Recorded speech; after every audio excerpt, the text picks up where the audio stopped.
Hey everybody, welcome to episode 81 of the All JuveCast, and we are going to be recapping the Coppa Italia match against Roma. And with me on this pod is another first timer. Just been flooded with them this season, and it's awesome to see. I love it. So Trevor, how are you doing today, man?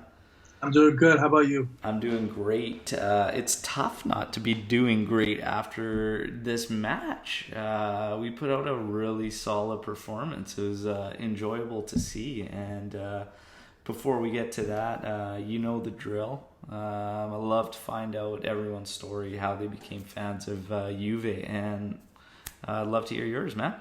Yeah, definitely. So honestly, mine's kind of a weird one. Basically, it was around 2013 or 2014. My friends started to get me into football, and I was like, okay, this does seem really cool with sports. So I have a lot of background in Portugal and Brazil. That's where my parents are from. So I was like, you know what, the heritage is there. So let me start getting into football. So I went to my mom and I said, what team do we support? Like, what team does our family support from Brazil? And because we support Benfica from Portugal. So I was like, let me hear what we support from Brazil. So the club that she said was, I believe, Santos, which is a club that has a crest and it's black and white stripes, just like Juventus. So me not knowing anything, I was like, all right, cool. I'm going to watch them whenever they're on TV now. So Juventus was playing in the Champions League that season, so they were on TV. And I just started watching them, and I was like, oh, this team is awesome. Like, they're so good. They're beating Bayern Munich, Barcelona, whoever they were playing at the time. And I was just getting really into them, and I started following them for a couple months throughout their Champions League run. And then I realized I think it was the final, or it was like the semifinal or something in the Champions League, the commentator said the Italian Giants. And I was like, what?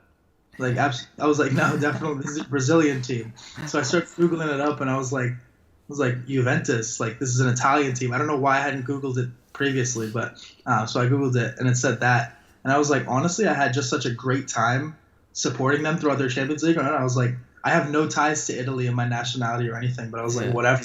I'll just support them. I ended up falling in love with Pogba and Dybala and Marquisio, so I ended up sticking with them. That's awesome, man. That's funny. That is legitimately the first story I've heard with a mistaken identity of a club.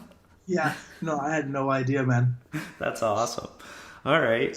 Well, thanks for sharing that, man. Trevor, let's get to the match. We'll start with the lineups. I'll get your take on what you thought. We essentially started this match with Buffon in goal. We had Danilo, Rugani, Bonucci, and Sandro at the back. In the middle, Rabiot, Pjanic, and Bentancur.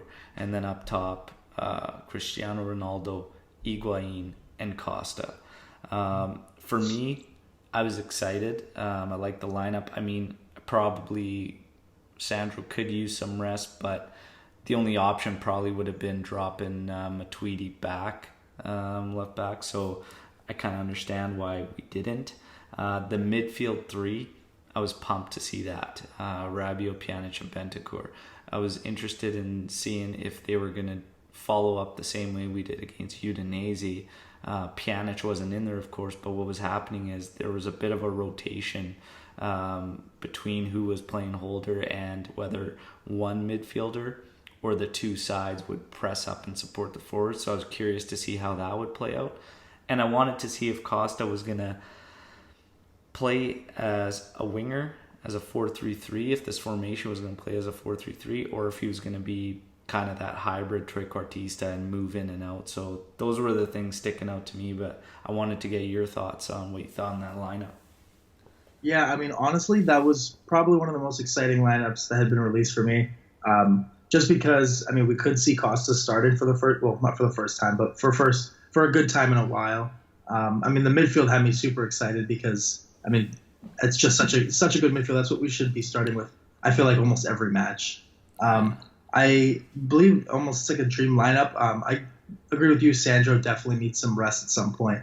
And now with Danilo end up being hurt, I mean, it was good, but he ended up getting in. So, and then Rugani, of course, there was no other options, but He ended up proving to be really good. I was hoping for somebody like DeLitt in it, but I know he still has a little bit of problems. So Yeah, we got Napoli on the weekend too. So, so I was okay with, Dybala kind of sitting out and Delict and whatnot. So, yeah. And I mean, obviously, Bentancur's, I think he's got one left on his suspension, this Napoli. I think after that, he's back in for Serie A.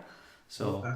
yeah, we'll see what happens there. But yeah, no, promising lineup. I didn't have any complaints. I thought it was good and was looking forward to this. And yeah, 8 minutes in, and you could tell right off the bat the guys that were very, very lively. And it was for me, Bentancur, Higuain, and Costa, all very, very lively. We were pressing very, very strong. Bentancur is huge for us when we want to press like that because he's got a hell of an engine. So it was good to see. And we were trying to like penetrate the defense. It wasn't like there was the intent from us was obvious right out of the gate. So I noticed that quick. It's a lot of balls over the lawn, over the top, and trying to get the middle. Yeah, I was gonna say like 13 minutes in, and Bonucci, he didn't miss Bentancur by much with a ball over the top, and it was just nice because it started to kind of stretch Roma out and keep their D honest and just give them another element for them to think about. Right, 18th minute we tried again, obviously to no avail, but I just like that Bentancur's making those runs when the forwards are showing, and it's kind of just keeping Roma's defense guessing. So it was great to see. 25th minute, we got a really nice move up the pitch. It went through Sandro to Rabiot to Costa, then to Higuain, and then he hits Ronaldo, who ends up just flashing up the wing, and he slotted home far post. 1-0 Juve. Great start. Ronaldo's on fire now. We know we had those issues earlier on in the season, but he is like just literally on fire right now. So it's fantastic to see. Great goal. The day after being subbed off of Milan, everything just changed. Yeah. No, it's awesome. 28th minute, just notice again with Higuain, just the work rate he was putting in so far already. 28th minute, he tracks all the way back like to our D line, like helping out, winning the ball, getting it back to Rugani, who gives it back to him. Higuain sets it back to Buffon, gets back up to the top of the line. His legs, like I don't know if I've seen him like that this year. He's been putting in good performances this year, but man, it stood out like a sore thumb. I couldn't believe how quick he was moving out there. 37th, Bentancur starts a counter. He finds Costa, who returns the ball to him in the area. Bentancur, it looks like he might have lost it for a split second. He fights through, toe pokes this thing. It's like just edging in, and you're like, get in there. Post in, awesome. His celebration kind of says it all. Bentancur makes it 2-0 for Juve, and great to see him get on the score sheet. Great to see a midfielder get involved up there in the area, really. But yeah, that was a nice goal. Bentancur too. Actually, reports coming out that he's been kind of taking over like this mentorship from Sami Khedira about finding space in the box. So did you see that, Trevor? See that he was saying Sami Khedira is able to score 7 to 8 goals a season, so why don't I learn from him? Well, and we know that Sarri has said, Bentancur has the potential to be one of the best in the world. He just has to add goals to his tally, and it is something that, if you look back to Bentancur, and granted, he's starting to get a lot of minutes, which I think is helping him, but even under Allegri or whatnot, it was hard to figure out his role. Yeah. So he's still kind of playing in the same position now under Sarri or whatnot, but you can tell he's got the intent to get involved offensively. I mean, in the Udinese match, you see him getting up to the top of the area consistently. He let a great shot go that hit the post against Udinese. So he's starting to kind of fit in and get the mold there. I still think he could be a great holder when Pjanic isn't in the game, but it's nice to see him get involved. It's nice to see him get a goal. So Yeah, he it's was like third. more than Costa sometimes. Oh, sorry. He was up more than Costa. He was ahead of Costa sometimes as well during the match. So that's what I really like to say. Yeah, absolutely. And it just, yeah, all that's gonna do is create more space for Higuain, Ronaldo, and whatnot. It's awesome to see. 37th minute, we're up 2-0. Um, the thing that stood out to me that sometimes I gotta pinch myself, like, am I watching Juve? Like, we still wanted to go at it. We were Yeah, still going for it, and I was like, this is awesome. So 39th minute, a couple minutes later, we're pressing hard, and Costa steals it like just about 25 yards out, rips a shot, it gets parried away by the keeper. But I was just impressed. That is what I wanted to see. Juve on the throttle, like not allowing teams to kind of get that hope that they could find a way back in. Um, and then shortly after that, Danilo ends up being down, and it was really, really quick that he knew. He just got up, and Cuadrado instantly down. Barely, I don't even think he had a chance to warm up. I think he might have just jogged a bit, and he had to get right in there. And I personally felt Danilo recently has been growing with us. I have in mind watching him play, and even in this one, he was getting involved in attacking areas and whatnot. So it's just our luck with injuries. I know. It's terrible. Yeah, it's like almost every game there's something. Like it's frustrating. And now you think about our outside back situation, and it's like, man, Sandro's literally the only healthy guy on the lineup right now. That's a fullback. We've been using Cuadrado, so now it's literally the two of them. That's it. I don't know if we just aren't able, like if it's not in the agreement or whatnot, that we could take, Pellegrini back or whatnot. But I mean, it wouldn't be a bad idea. But then that still just gives us coverage on left back. But still, like, I'm worried if Sandro goes down, Matuidi's the next option, like, currently. And man, if it's just what if there was a long-term injury to Sandro? Yeah, it's gonna get weird. If that's the case, then I feel like we should do some transfer in this January window. Yeah, there's rumors that Juve's interested in Alex Telles, and they're talking about 25 to 30 mil. I would be all for that. Now, my only theory is, what do we get locked into that for? And then, like, now are we going to be pushing Pellegrini further on down the line? Because I don't want to get into a situation where we're doing that, right? But then would a Telles signing mean that we eventually move away from Sandro and maybe get financial aid by selling him? Because he would have a lot of suitors, there's no question, if we were to get rid of Alexandro.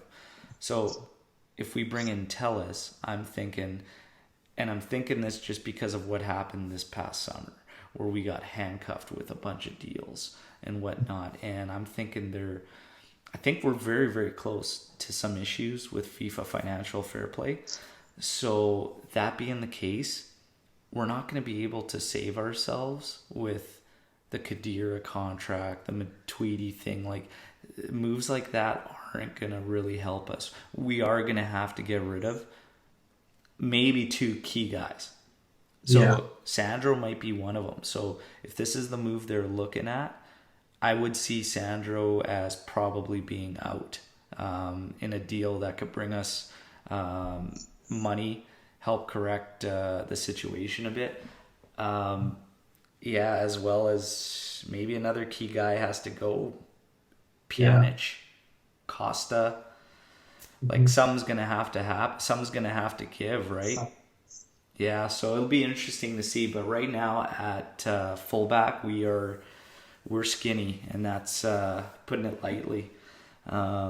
So we'll continue on with the match here. 42nd minute, Cuadrado gets the ball. Costa has some space ahead of him. Cuadrado gets the ball at her back line, and I see Costa can make this break. He's got nothing but space ahead of him.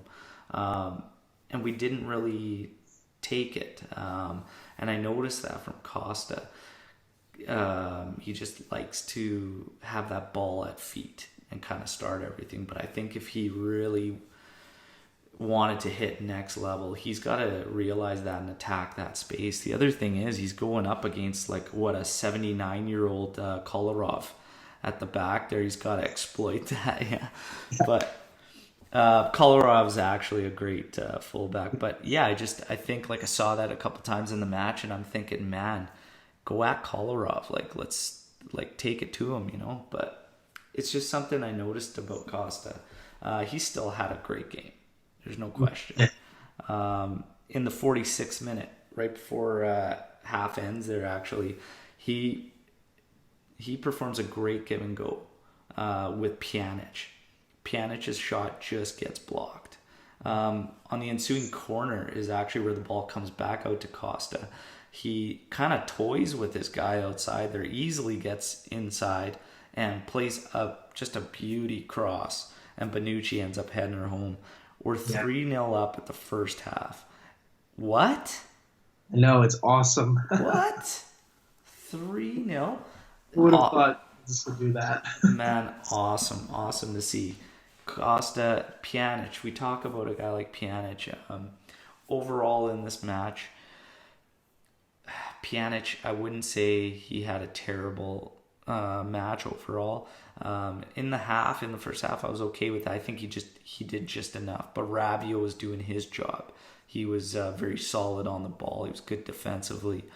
Pjanic was a decent mix of kind of both, but he was getting involved more, which I like to see. Bentancur really pressed a lot, and I think it allowed Pjanic to kind of follow suit almost, per se. Because we need that competition.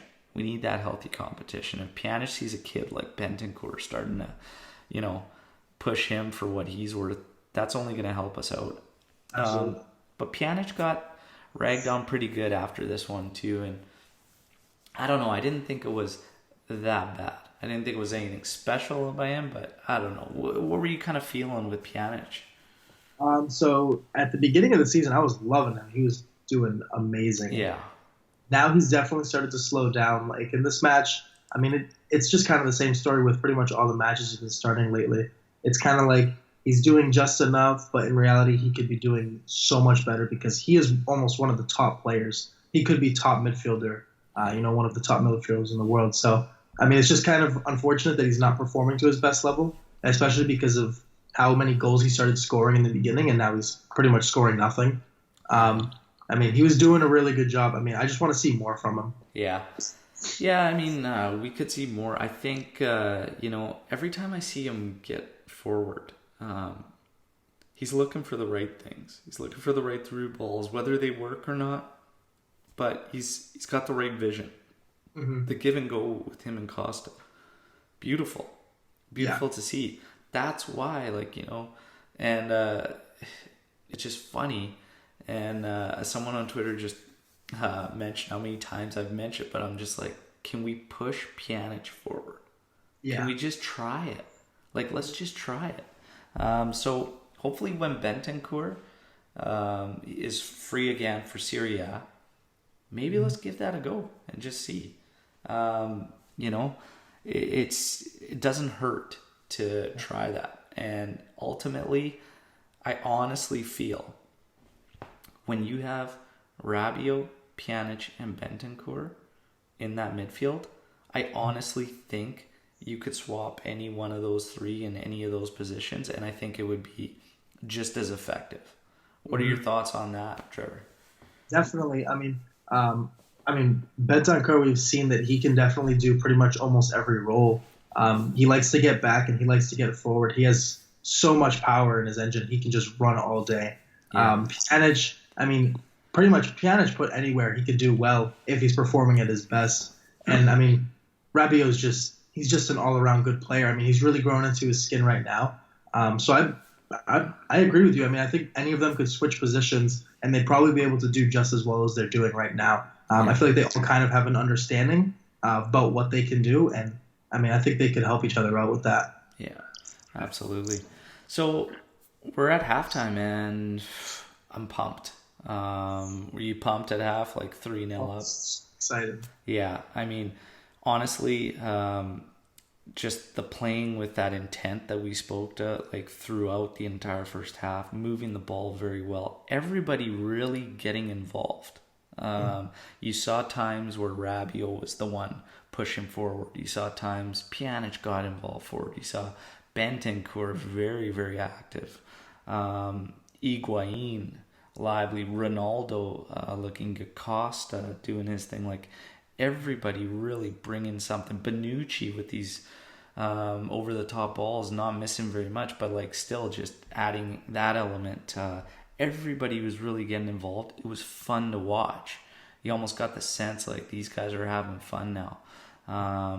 But and no truly defined roles, So even though Pjanic was in the holder spot, nothing truly defined, and that was something I talked about. I noticed when we played Udinese, is we didn't have Bonucci in the lineup, we didn't have Pjanic, we didn't have Ronaldo, but everybody kind of got involved, and I was like, we have to do that when we get these guys in there, so that the ball doesn't only have to go through Pjanic to get things rolling, or Bonucci and at the back. Like everybody kind of just move the ball where it needs to and do it quickly and let's attack. And that's exactly what was happening here. It was awesome. Any thoughts you want to add on that first half? Honestly, I thought it was a great first half because I mean I can't remember last season if we scored 3 goals in the first half even once. So this season doing it, I mean, it's just awesome because especially because we had 4 goals against Cagliari. I think it was 4 against Udinese. So I mean, I just think we're really getting off the right foot this year, and it's just getting me so excited. Yeah. Yeah, no, it was an awesome half. We get to the second half. We're real quick in there. It's like 46th minute. Buffon makes a really good save on Pellegrini, and man, he moved pretty damn quick to hop Yeah. over on that one. And it was tough to tell from the feed I was watching, but did he get a piece? I think he got a piece on the second one, just enough, and then it hit post too. I mean, the commentators on my stream were saying it was an own goal when they shot it and when Under shot it into the post. Yeah, that's on the goal. We'll get in a little bit here. That's in a few minutes. But the first double save, that one on Pellegrini, and then I think it was Kalinic who comes in on the rebound. I'm pretty sure Buffon just got a piece of it. Incredible though reaction, like to see him get back up like that. I was just like, wow, 41 years old. Oh, Gigi, that's incredible, man. I I couldn't believe kind of what I was reading during this match, and it was just, I love you, Buffon, but please like wrap it up after this year and stuff like that. And I'm like, he is, for me, if he's gonna play the way he is, like we have the best backup goalkeeper you could ask for. yeah. With what he brings from a team perspective, a leadership role, the experience, and the fact that he is not gonna complain about when he plays or anything like that. That is huge advantage for Yeah. Juventus, man, to give Chesney rest and have a guy like Buffon that could step in there in any competition, semifinal, whatever, quarterfinal. Like he's been there, he's done that. That's huge. So to hear that was kind of weird. To read that, some of those reactions, and what are your thoughts when you read something like that about Gigi? So yeah, Buffon's my favorite player. So by far, I mean, those comments are just like, no way, get out of here. Because I mean, I do think that he could continue performing at the same level that he's doing it right now Yeah. for maybe a year, 2 year, 3 years. So if he's performing well now, why do we have to get rid of him? I mean, like you said, the whole leadership experience and everything like that, he's never going to complain about getting subbed or not getting put on. Yeah. I mean, it's just awesome that we have that as a backup goaltender, and that he has so much experience that even if it's a quarterfinal or a semifinal or something like the Coppa Italia, we could put him in there because he's been there and he will not get, under pressure or anything. I mean, he's just an all-around great Yeah. goalkeeper. And not only that, but he's still making huge saves. Yeah. Like, as long as he can do that, do his job, like, I don't care if he can do it and he's 55, I'd gladly keep you at 55. Like, man, I couldn't believe this double save. Like, just his reaction time it was crazy. But awesome to see. Shortly after that, like I think even like a minute and a half after that, we move up the pitch really nice. Bentancur again works it out wide, gets it to Ronaldo. Ronaldo just tacks up the pitch. He plays a nice cross. Higuain with a beautiful header off the bar, rejected. Very, very unlucky for a guy who's working his ass off in this one. Awesome play. Hell of a cross in from Ronaldo. But yeah, it stays at 3-0. 49th minute. Cengiz Under gets the ball. He's kind of coming across the 18. Rabiot's in front of him, running alongside. But as he gets closer to the top of the box, I notice Rabiot drop off a bit.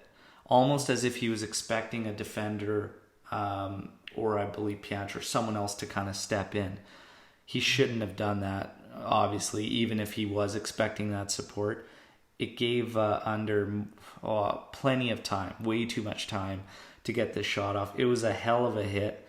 Buffon didn't miss by much, but it hits the bar, goes down, bounces off Buffon as he's going to ground after the dive, and goes in. Again, I saw some people making some comments again about Buffon. I don't really know what else he could have done on this particular goal.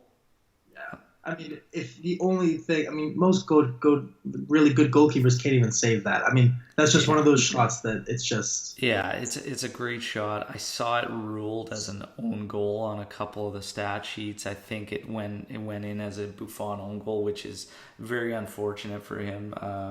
But that's just a great shot. He gets up and he's letting the D know, well, like, that can't happen. You can't have a guy at the top of the area, a good shooter, have that kind of time and space. So Rabiot, you can't let that happen. So unlucky, 3-1, and we'll see what ends up happening here. A lot of Juventini may have felt, and I want to ask, what did you feel after that goal immediately? What did you think? Like, as a typical Juve fan, what did you think was what you were in for the next 40 minutes or so? Yeah, I mean, well, first of all, I just felt so annoyed that there was another no clean sheet. We've kind of kept a couple recently, but I just want a lot of clean sheets, like Allegri was able to do. But I immediately felt, I really hope this isn't another Napoli situation where we're going to concede 3 straight goals or, get tied up at 3-3 and then end up almost losing it, but whatever. So I was just kind of hoping that, we wouldn't just forfeit this match pretty much and we would actually try to get out there, because the first minute of the match, of the second half, they were already shooting at Buffon. Yeah. So now that there was a goal only, 55 minutes in, I believe, I was really worried for the next 35. Well, yeah, that's it. And I think most of us Juventini can say we just hope we don't do what we usually do, which is sit back and hold. And we talk about it and quite a few episodes ago, but I talked about it when people were we went through this phase where we were in this lull and people were really we were trying to figure out what we had in Sarri, what he was going to do, what he was going to bring. Is it too early to judge? Can we judge? Can we not? Because he doesn't have his players. This is the thing that comes up. And I said his toughest challenge will be to get that mentality out of this team that we always push forward. That's going to be his toughest task, is to take a team that's wired to get ahead and just stay there. Now he's trying to, build this club that's get ahead and keep going, push for it and get further ahead. That's tough to do, but that's what I was worried about. I was like 3-1, please don't get into a shell, or try to manage this. Please just continue to do what you're doing. Play the game we've been playing up until now. That's what I want to see. And it didn't take very long to see that, yeah, we were going to kind of do that. And I was pleasantly surprised. It was like 54th minute, Costa, another great outside of the boot pass.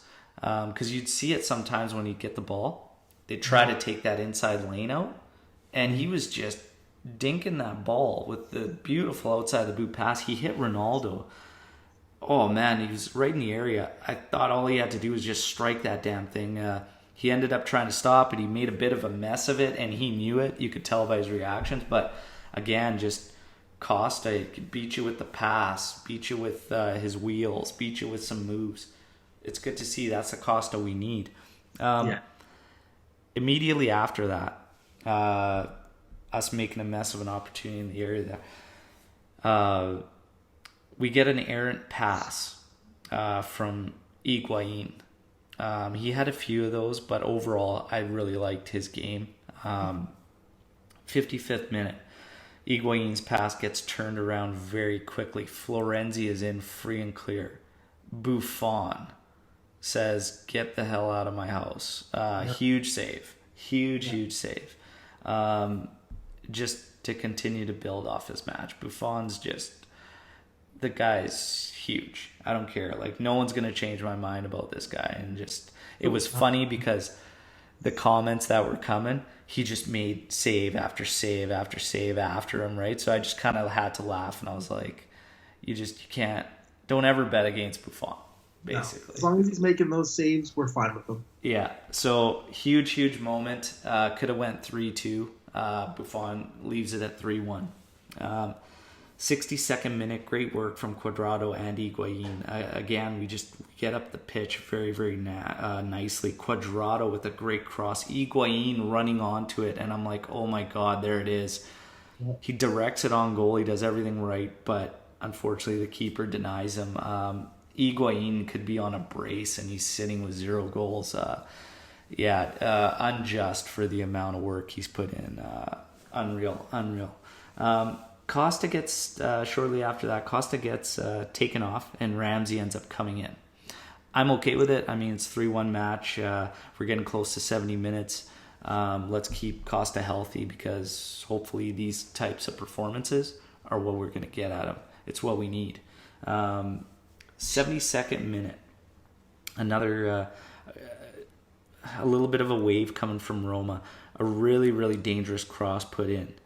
Daniele Rugani with the clearance on a header while facing our goal. Unreal clearance. Actually, couldn't believe I was saying it. He had a solid game. He did. He had a solid game. He still looks nervous. He always just... I don't think we're ever going to get a guy that looks comfortable, but he played a really solid match.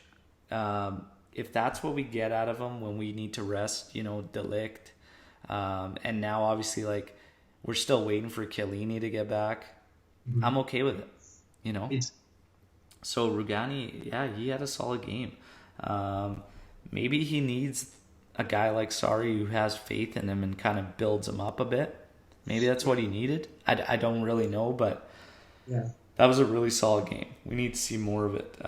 Really nice moment too, with him smiling as Buffon comes out to give him a high five and say, "Hey, hell of a clearance," right? That stuff's cool. I'm all for that, man. 75th minute, Rabiot comes off, and Matuidi ends up coming on.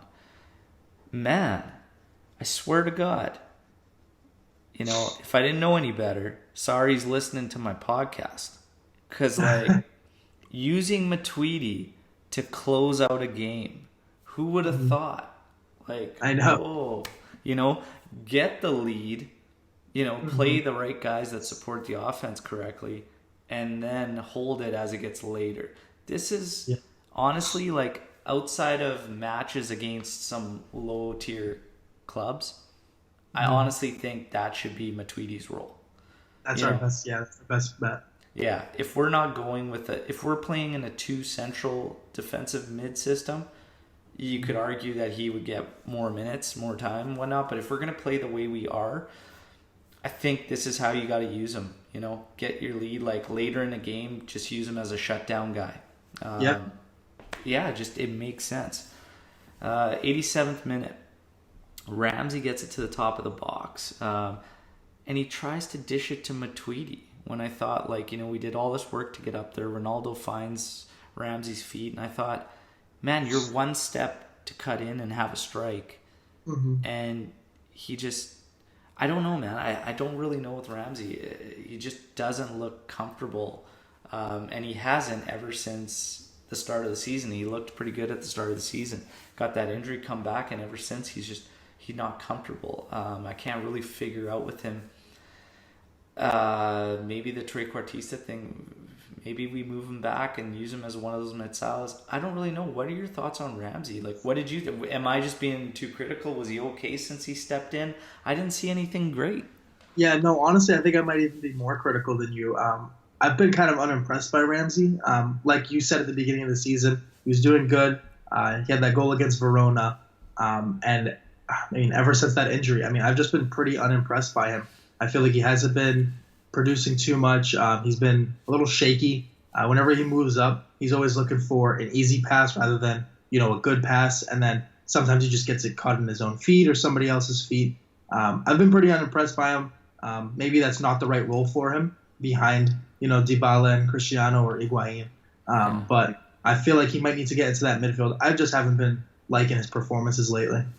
Yeah, I mean, it's tough to look at him and not say that, we expected a bit more. I mean, it's just not clicking. And I mean, the weird thing is that he showed it at the start of the year, like we saw what he's capable of, but it hasn't been anywhere near that, since. So I'm not really sure there, but, I don't know. I don't know if Sarri's really going to change anything. I think when Ramsey comes in, he's going to go to that trequartista thing. I don't know. It took so long for Sarri to drop Bernardeschi as Metsala, and he only did it for one game, and that was against Udinese. So who knows what's going to happen there. But Ramsey, oh man, he might end up finding himself as being this guy that just gives guys breaks later in matches if that's all we're going to get out of him. I don't really know, but... yeah, so Juve sees this one out comfortably. Mm-hmm. What? Crazy. we see it out comfortably. 3-1 win. We move on to the semis in Coppa Italia. Fantastic. This win, again, for me, just showing us what we need to build off, especially in the middle of the park. Those are our guys. That's what we go, hands down. But the biggest thing, again, was the intent. We need to play like that throughout, no matter the score line, moving forward. Got to do that. Then maybe, just maybe, as we talked about earlier, the hardest part of Sarri's job, which is change that mentality, is maybe starting to happen. Maybe these are some signs of it. We had a lot of fans asking, or just making posts like, why are we playing so much better in Coppa than we are Serie A or even Champions League? And it's like, because we're finally using the right guys. Yeah. Everything's finally starting to make sense. Our midfield, that's a great midfield. Very, very balanced. Good mix. And yeah, like it's finally starting to make sense. That was just another great win for us. The Udinese one was a great one, and this one just follows it up. And it should be like solidifying in Sarri's mind who his guys are. I think he's very, very close now to figuring out his best 11 in a clutch game scenario. And if he doesn't, I mean, that's kind of shocking. But, I mean, I think it's pretty clear this midfield, hands down. In the forward sector, he's got options, which is nice. And that might be the one spot where you could argue a couple different scenarios for your best front three. And that's because if we get that performance out of Costa every time he's on there, it's hard to deny him, right? Dybala the ball has been spectacular all season. Yeah. And Higuain. And then Ronaldo's like a lock. He's on fire right now. That's what we wanted when we went through that lull. That's what the complaints were. He looked off. He didn't look happy, whatever. He's back. He looks happy. He's banging in goals. That's what we need. So, yeah, I mean, he's Sarri's getting very, very close to what we need. And, man, it's looking good. We might actually peak when we're supposed to peak. That everybody talks about that I never seem to feel, but maybe we're on track for that. Who knows? But the thing is that that's a scary thing. If you're another club looking outside of Juve, like we've been doing what we've been doing, kind of getting these results, doing this, but now all of a sudden, like the wheels are really in motion. And, they've made that shift, and there might not only be one more gear ahead, there might be 2 gears that we can move forward in if we get it right. And that's awesome to see. This win, everybody getting involved, unreal. Very, very happy with this one. I don't think I could honestly take any negatives out of it other than, just another clean sheet opportunity that we didn't get right. But just an error there with Rabiot and the marking and whatnot, and just the communication. But other than that, this was spectacular. Is there anything, Trevor, you want to touch on this match as we kind of wrap up? No, nothing particular. I just want to say, just an awesome match. It's so nice to see us not win 1-0. Yeah. Or whatever it is. It's so awesome to watch. It's just so awesome to like get that lead and not grind. Yeah. Like just management. Yeah, like just continue to play your match. And it's just, I've talked about it on the podcast a couple times, like even back dating to last year when, there was a lot of frustrations around the club. And even Chiellini, our Capitano, saying it, like, it's a hell of a lot easier on the defense when you're playing the match through, and still taking your opportunity, still trying to generate chance. He goes, it just makes it a hell of a lot easier than when you just invite wave after wave after wave. Now, one thing with Juve that I've noticed is we still tend to have our back line very, very deep. And that's inviting to other teams. Sarri's talked about it too, and it's just like I want them to kind of press up more. I don't want us to sit back so much because that's what it does. It just invites pressure and attack, and you don't want to do that. That's one thing we kind of got to shore up. What I find funny and something that sticks out to me, especially with people talking about Coppa and why we're playing so good in the Coppa Italia. I remember, and it's not very long ago, everybody making a big deal about how we absolutely have to in January add a midfielder. And I'm just, and it's why we cannot criticize Sarri or judge him. And I said, you can, because it's his job to get the most out of the team that he has. Do you feel that same way first before we move on? Yeah, pretty much. Okay, do. So you agree with me on that term. The thing is, now you're starting to see him use the right guys, in the right way. The play's getting better. It's making sense, and it's just, he doesn't have it that bad when it comes to the midfield. So for everyone to just say, we are not capable of playing good football because we have these guys. Well, I don't agree with that. We are capable, and now we're starting to see it. With the guys we have, we're capable of playing great football. This was great football to watch. We're capable of it. You just got to use the guys properly. When you're trying to generate attack, and you're starting, Blaise Matuidi from the get-go, and you're getting him up the pitch into the area and stuff, he's not going to make all this magic happen. It's not going to be there, So use him for what he's worth. Use him as this guy that closes out games, whatnot, right? Bernardeschi, you use him as trequartista. It doesn't work, but you use him, you pump him there, you push him down everyone's throat for like 60, or not 60, but like 16 matches or something like that.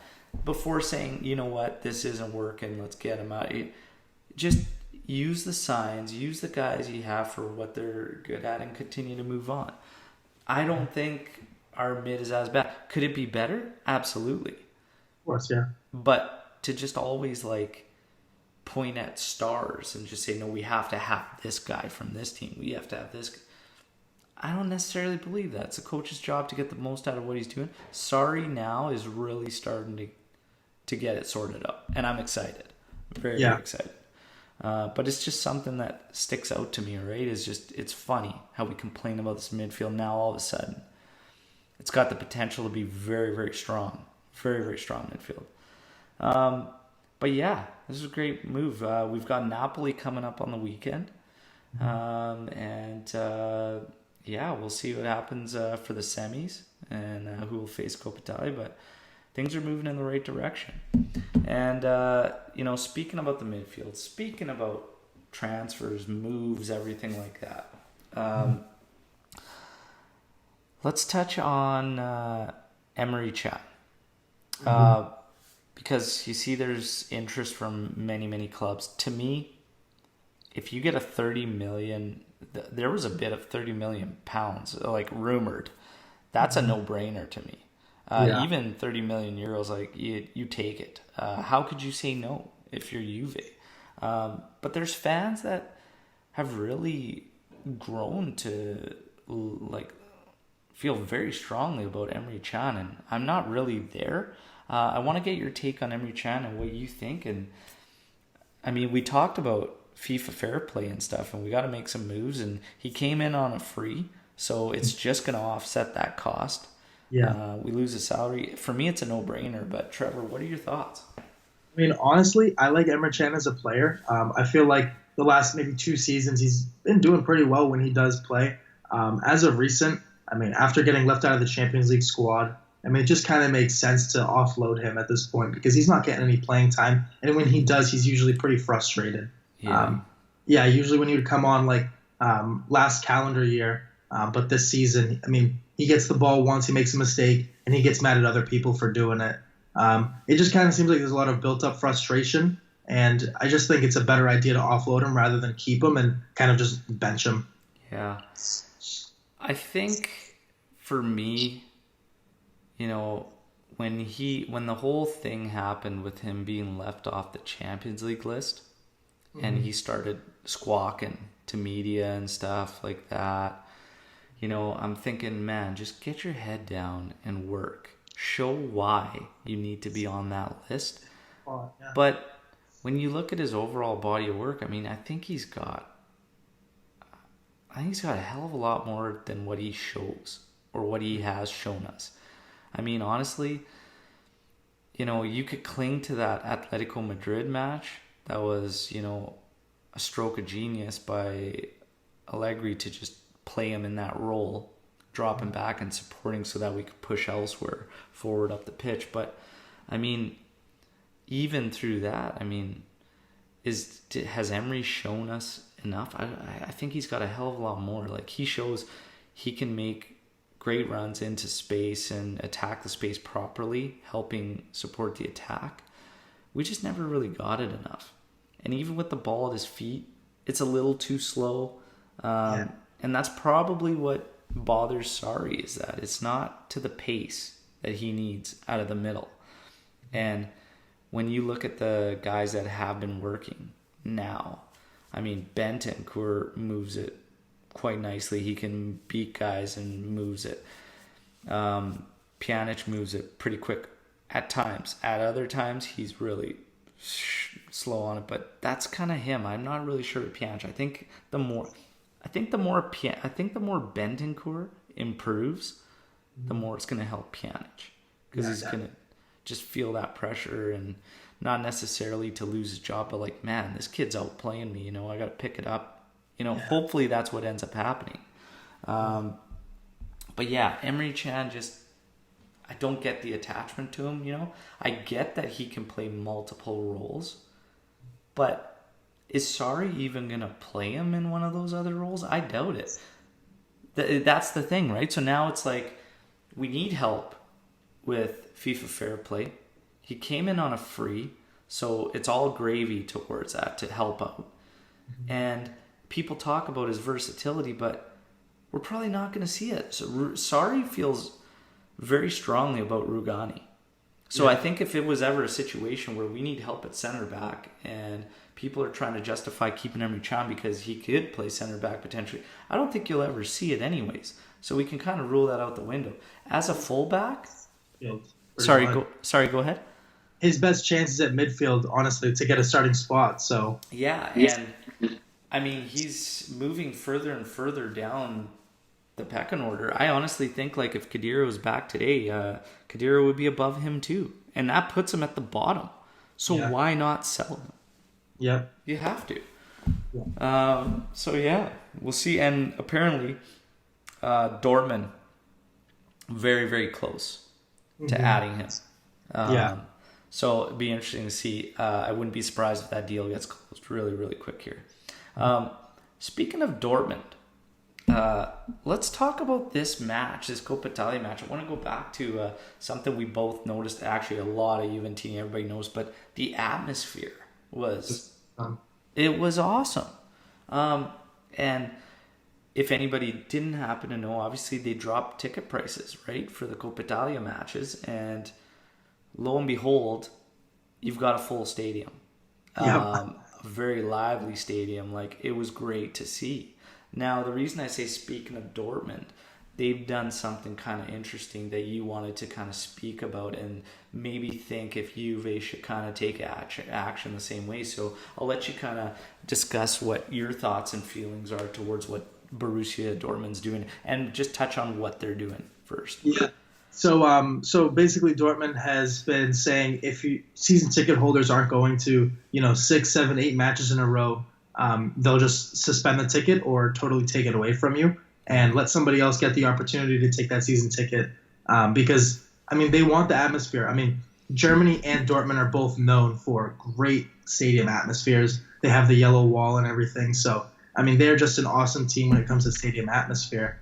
And, the whole taking away season ticket thing, that's a pretty interesting way to do it because you might upset some people, but at the same time, you're bringing in new people, more passionate people that will be there every game to support and sing for their team. I think it's a pretty good idea. Yeah. If 7 or 8 games consecutively, and it has to be consecutively? I believe it has to be consecutively. There might be some kind of stipulation where if it's like 6 games out of 13 or something, they might do that as well. But yeah, it's something between like the consecutive amount. Yeah, if you're gonna have people, and I would assume at these clubs that, like I look at North American sports and whatnot, there's waiting lists. Huge waiting lists, and I would assume it's kind of the same over there. I'm not 100% sure, but if that's the situation and there's people waiting and you're putting out, these performances with these crowds that are just lacking. The players feed off that. We know that. Our home has been a fortress. Our record at home since it's open is disgusting. Disgusting. I think 4% losses out of all the matches. That's insane. From when it opened, which was 2011-12 season. That's insane. But yeah, anything that could even strengthen that even more and give us the atmosphere, this stood out so much in this match. It was great to just hear such a lively crowd, and if that's what it takes, kind of doing things like that, I'm fine with it. On the price too, we can. Here's the thing, when people complain about the price of the tickets themselves, and then you look at the actual revenue that comes from the ticket sales, it's actually not that much. Exactly. In the grand scheme of things, when it comes to Juve and their revenue, tickets are actually not a huge chunk of what they get. So cut the prices down, get the passion back in there, and just make it happen. Just do that. I'm 100% for that. Not only that, but it's just a nice sign for the fans that spend all the other money you get in revenue on the merchandise, like all that Yeah. other stuff. Just give them that. Like it's a no-brainer for me, but we wanted to talk on that and the atmosphere that everybody noticed. So, yeah. Moving on back to some of our players and some rumors and everything like that. It's rumored that Bayern want to bring Costa back on a loan. And actually, like, it was rumored that it was like this winter. Oh man. I can't get on board with that. No, you really can't. And the thing is the only way to even consider would be if there was an obligation to purchase after, and still at that point, you can't take him away for this season. You just can't do it. If you're gonna move a guy like that, it's got to be the right amount of money. Like all this would do for us in the books is clear his salary off the books for the remainder and whatever minimal fee on the loan. Is that going to make a difference for our fair play? Probably not whatsoever. So why even bother? Really, you can't get on board for that. And he showed what he can. He's always shown what he can do. It's a matter of getting that consistently and staying healthy. Yeah. Come summer, though, I would entertain possibly moving him for some big bucks, depending on what kind of happens. But that'll be determined as we get further in the season and kind of see what happens. Yeah. Sandro Tonali. This has come up. Like, everybody knows my stance on Sandro Tonali. I think we have to make him a priority. Do you feel that way? Yeah, I mean, 100%. He shows so much promise in his games. Why not make him a top target? Yeah, and you get the. We got into a little discussion with some fans on Twitter, and there's a few that feel like, well, he's not going to be the answer or the difference. Like, we need guys that are like ready and experienced. But like for me, I just feel we need to get away from this model of. We need to start getting these guys at the start of their careers. Exactly, and build them up with us. Yes, build them up with us. Build them up the Juve way, and that's how you're going to get these. It's funny when we want to bring these guys in because it's like, oh, they're World Cup winners. We need world-class midfielders and whatever. Tonali, to me, he has shown all the signs of what he could be, and it's huge. You have an opportunity to get him now at a relatively, it's a high fee when you factor in his age and how young he is. But honestly, you're talking about a potential $120 million midfielder if it pans out, right? If not, $50 million was a pretty relatively low stab for a club like Juve to take, right? And it's, for me, he's got to be a priority. When we look at adding all these guys in, like, oh, he's World Cup winner, he's got there. But where's the attachment to Juve? Exactly. So later on down the road, and we're kind of getting into that situation now because a lot of fans have been talking about it, and it's, the whole Mandzukic fiasco. And then him leaving, and it's like, well, you talk about what the guys did in 2006, those 5 guys that stayed back when they could have went elsewhere. And it's like, doing things like this, that's going to get you those guys that you groomed. They've grown with you. And then all of a sudden it's just like you get that attachment, to Juve. That's how you do it. Bringing in a guy that's 28, 29 years old and always looking to make your moves that way isn't going to get it. Yeah. That's how you get Emery Chans that feel no ties. And then the second something doesn't work out his way, he's throwing it in Juve's face to media and airing the garbage outward. That's what you get. So I'm all for it. Let's start getting these guys at the start of their career and groom them, build them up the Juve way. Is he going to be the answer? Maybe no. But he's definitely better than 3 guys we currently have in the middle of our park that I would play ahead of him. You know? Yeah. So let's do it. Mm-hmm.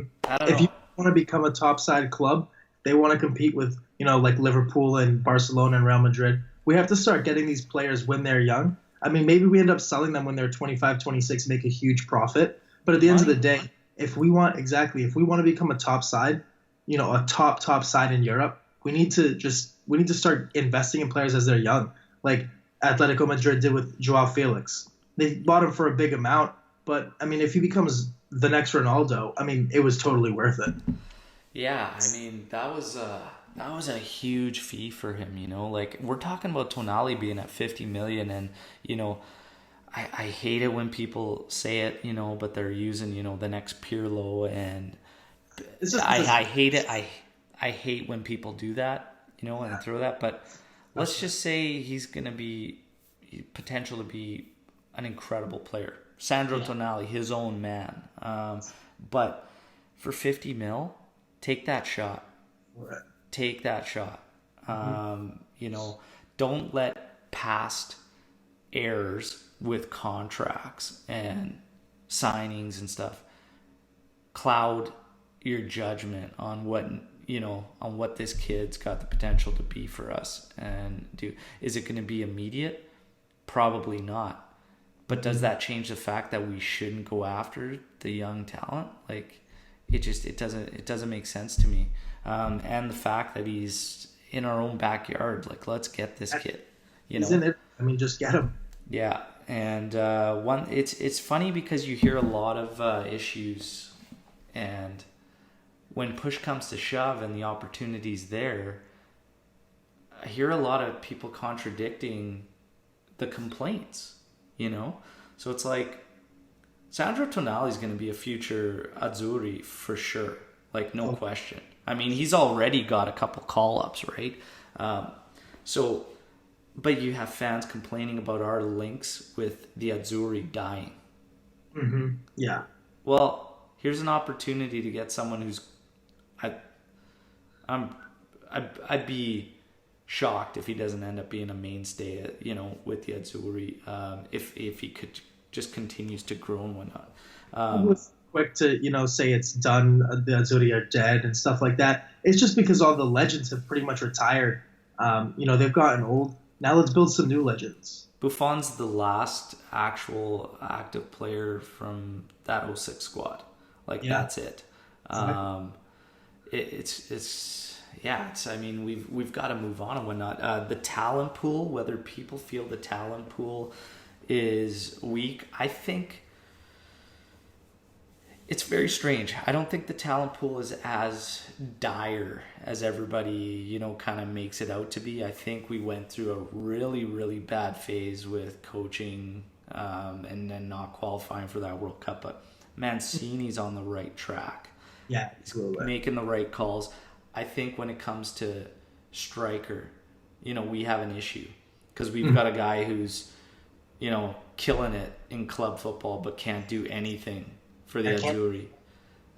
Belotti, even when he was on fire that year, Torino would do nothing for the Azzurri, and it's getting a bit better with Belotti in the Azzurri. This new kind of style that we're playing, whatever, he looks a little more promising to me than Immobile. Yeah. But yeah, it's just funny. We complain about the links to the Azzurri, but then we don't want to sign these kids. Yeah. And then it's like, we complain about no ties to Juve. Like, where's that sense of passion for the club? Well, you're not going to have loyalty to the club when you're just picking up mercenaries. Exactly. So, we got to think about, everyone's got to take a step back and think about what they want out of the club, what they want Juve to be, right? And then you think about the guys that have come along, and Del Piero joined us, what was he? So there you go, he grew with us, you know, Mm. and there was that loyalty, there was that passion, you know. It's for me, it's a no-brainer. Tonali, Yeah. priority. Yeah, And then this kind of ties into what we wanted to kind of talk about as we wrap up the pod, and it's just what's long-term Juve's plan? You know what I mean? Like, and for me, it's just, you know, I want them to be that club that, you know, we talked about signing the next Ronaldo, which Ronaldo's bringing in all this extra attention, you know. He's bringing in way more social media attention, huge social media attention, revenue. He's bringing in revenue. But will we truly see what we're going to get out of him being there? Probably not for another year, maybe, or more. But yeah, like the game plan has to be to start getting these guys. And we hear the club talk about it. They want the next Ronaldo. You know, they want these guys. So what do you want out of the club? Like when you look at the club, and so to say we don't want to sign Tonali, you know, we don't want to go after Haaland because we need a midfielder. No, you want the club going after these young guys. You touched on it. Even if you sell them, you know, you get a profit. Put that money elsewhere. Continue to try and groom these guys while still keeping a good balance of experienced players. Exactly. It's all about the balance, right? But I don't want us to pass up on young talent because we think we have to just add this guy now. And we talk about Merda too in this too, because now they've got Eriksen. It's a done deal. It looks like 20 million euros. Very, very low fee. Yeah, ridiculous. 10 million euros in salary. Okay, so pretty high salary. But man, Eriksen's kind of played that role that we have been looking for. Yeah, that 10 role. So this is a big move for Merda, you know. I laughed about the Moses one because I didn't even realize the guy was still playing. Turns out he was at Fenerbahce. But this is a good move, is a good piece of business for them. Everybody argued that Eriksen's not good enough for Juve, too high a salary and stuff. Well, I think we may have got handcuffed a bit. And I think if Demiral didn't get that injury, Rugani would have been sold for sure. Yeah, and then we have Emre Can going. We would have easily been able to take him on, right? And move forward with that. But regardless of what we think or our opinion is of Eriksen, like what did you think? Did you want Juve to go after him? Yeah, I think we're lacking a lot of creativity, or at least with our previous lineups. This is the first lineup where I thought we were good.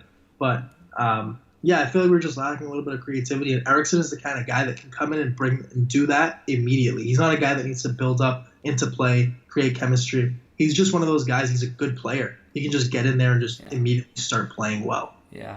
What do you think when people say, oh, he's not used to Serie A and the league and stuff? Like, how do you feel when people say that? Yeah, I mean, honestly, I feel like that's more of an offensive player's duty. Is like it's kind of hard to play in Italy because of how defensive, you know, Italy is. But I think he would have been fine. I mean, he's a great player all around. I don't think he would have had to conform too much. I think, you know, if you're a good player, you know what you're capable of, and I think a lot of it is really on a manager and how they utilize a player to get the most out of him. And we've seen that clear as day this season with our own club. But I think he's a good player. You know, I don't think he's going to have trouble adapting whatsoever. There's going to be a little bit of a period there where he's going to have to adapt. But I don't like when people use that, you know, as a thing with players like, oh, he's not comfortable with this league. He's got to get comfortable with the league. Whatnot. You're a good player. You know what you can do. You know how to play the game. It's just with new guys, you just need to gel with the team. Exactly. You know, it's just, I don't really know about this whole thing when they say, oh, he's not used to the league and whatnot. It's different as it's a 19-year-old from Ajax coming in, not speaking the language. And he's barely even played for a top flight. But, I mean, Eriksen, I think he's almost 29 or something. Yeah, I think he's 28, 27, 28, somewhere in there. Yeah, he'll be fine. He's a good player. Oh, yeah. Yeah, I think honestly, like I think Juve should have probably done it. It's such a low fee. You factor in the salaries, but when you think about the guys we have to offload anyways, what difference does that salary really truly make when you have to offload? You have to offload all these guys. So I don't know, but I think we were a little handcuffed with Rugani not being able to go and stuff. So it kind of is what it is. But overall, getting back to the thing with Juve in the future and stuff, and what do you feel long term with this club? Like, Yeah. So, I mean, honestly, I feel like right now is probably the best time in, I mean, almost a decade where we should be bringing in players because we have Buffon, Chiellini, Ronaldo, Dybala. I mean, we have so many players that have so much experience and leadership skills that anybody coming in would just learn from them. So bringing in like Haaland would have been such a good idea because he can grow with Dybala but learn from Ronaldo. So, I mean, I feel like right now we just need to start investing in big players. I mean, Haaland was a cheap fee. Well, cheap when you think about how good he is. yeah, everybody wants to throw out and I talked about it. I think 2 podcasts ago, maybe even the last one, that he wanted time. Juve went after him. He just wanted playing time. And again, we're talking about half a season. How can Juve tell this kid that we won't be able to guarantee you time next season? Like, we're talking about half a season. Yeah. Wrap up a deal. Have him finish up even where he currently was. But they're like, oh, and well, he wants Champions League football with the top club, but not. So what if Dortmund gets knocked out by PSG? He's played, what, 2 knockout matches? Exactly. You're telling me he would have passed up on Juve if we showed a strong intent and desire to bring him aboard? There was actually, a true desire to get Haaland. I mean, we could have even signed him and then loaned him back out to go play Champions League football. But there was like almost zero intent from Juve to try and get this guy. I know. I felt like we could have. It could have been more. I felt like that deal could have been done if we really, really wanted to. Now, maybe there's bigger things, ahead for Juve. Maybe they got bigger plans, and that's fine. Time will tell, right? But for me, it's just all about bringing these guys in at the start. Because as great as it's been to have Ronaldo on here or whatnot, it was, it's still like we get him later on in his career, and man, you want these guys from the outset. Ronaldo's actually been able to create, just I think through his own charisma and whatnot, this link to Juve in such a short time. It's kind of weird almost, But he has kind of been able to build it. Now, there's fans that still feel very, very strongly that we should have never brought him on. Mm-hmm. I'm not there. I've had my frustrations with him, especially early this season when he looked uninterested, just not interested at all. But if you have a chance to bring him in, you do it. And like I said, we still haven't seen the actual rewards of having him on other than social media and some revenue. I think we'll see it because he's putting us back on the map, but now what we do, that's up to us. What we do now that he's kind of brought the attention, brought the movement. So I think, even moving to Sarri, like Allegri, I think, honestly, it's just this whole shift in mentality and everything. Mm-hmm. We got outplayed by Ajax, a young club that played total football. And we were the same old Juve. And maybe it was a little bit embarrassing to Agnelli, that we have Ronaldo here. We got completely outplayed. Yeah. I'm surprised that, it's nice to see them drop tickets, Coppa Italia matches and stuff, start getting that, because that's got to be embarrassing too. You've got Ronaldo playing here and you can't tell me other teams looking in and it's like, man, that's dead. That is dead. Like, figure it all out, right?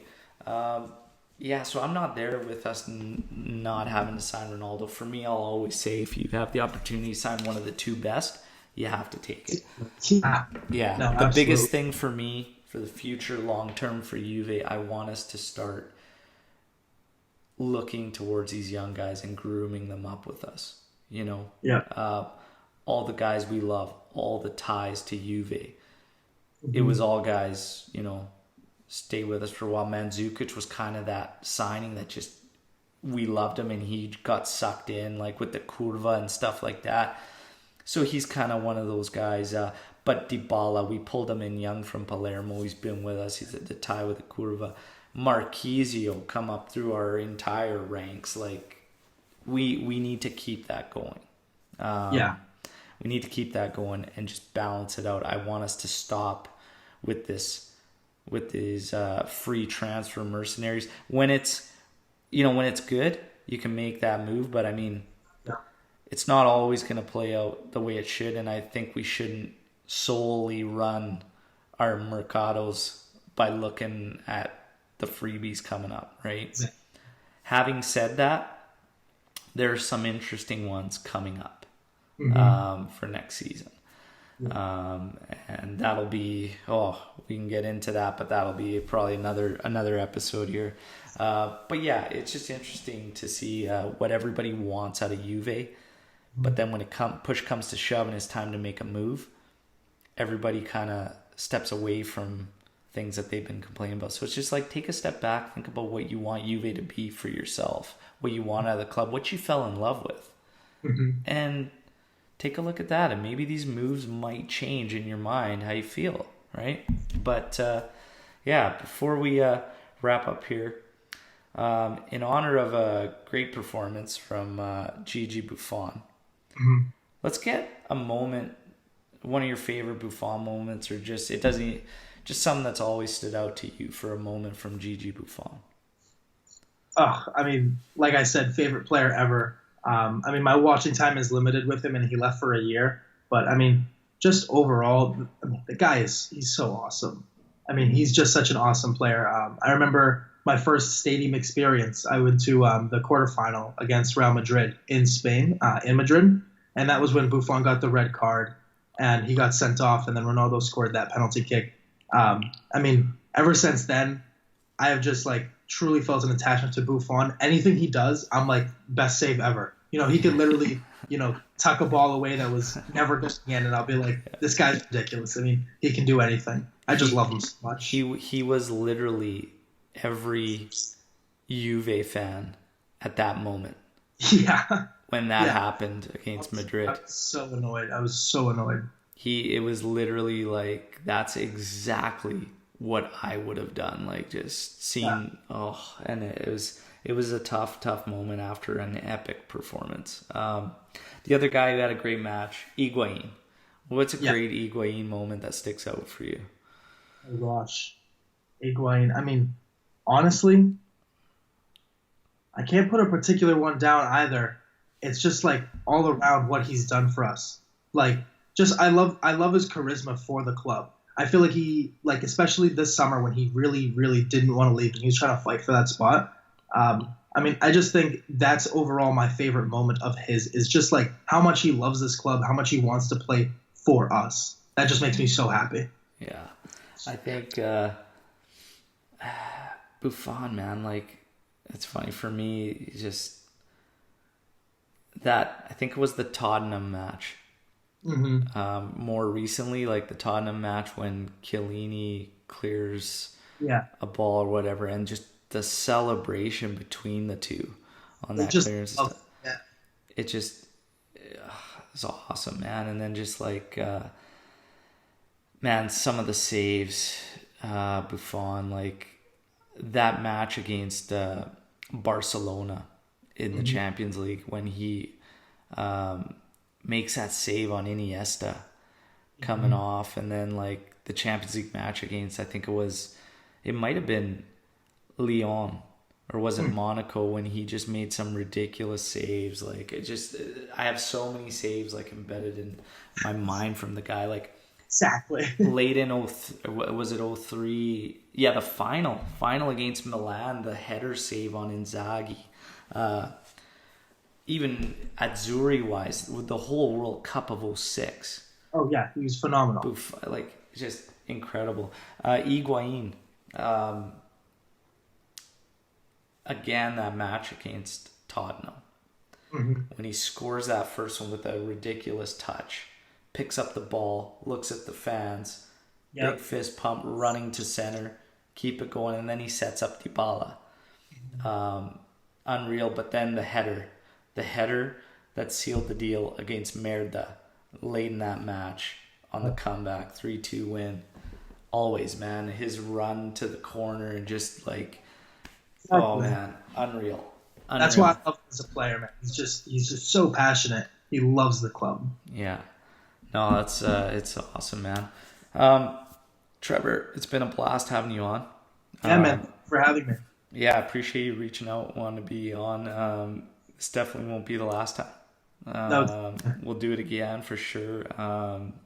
But yeah, thanks, and thank you to everyone out there who's been reaching out. I think I'm rolling into matches in April now, because they're just filling up. So it's been awesome. I can't stress enough how appreciative I am for all the support and everything.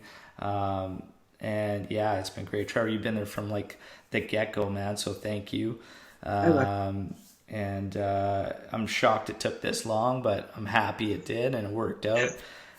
Thanks for joining me. I will be back after our match against Napoli this weekend. And I'm going to continue to just be happy with the progress I'm seeing, and still think back that we were 3-0 up against Roma in this one, and just enjoy that.